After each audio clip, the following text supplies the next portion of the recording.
So Jim Jarmusch's Only Lovers Left Alive is about, well, principally it's a love story. It's about two lovers, Adam and Eve,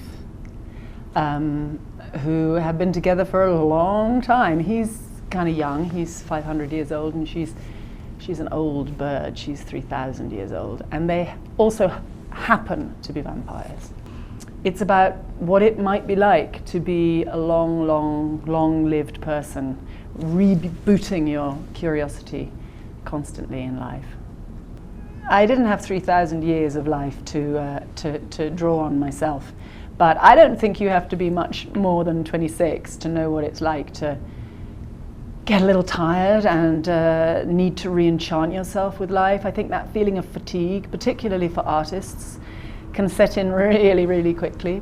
What I imagine is the perspective of someone who's immortal. You know, I mean, they're originally humans, of course, but they become immortal when they become vampires.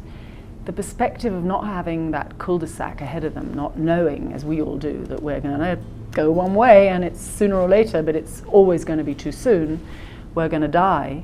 Not having that perspective, just the shift in the way in which you appreciate life and nature, and you don't sweat. Not only don't sweat the small stuff, you don't sweat the medium stuff, you don't sweat the big stuff, you don't sweat anything.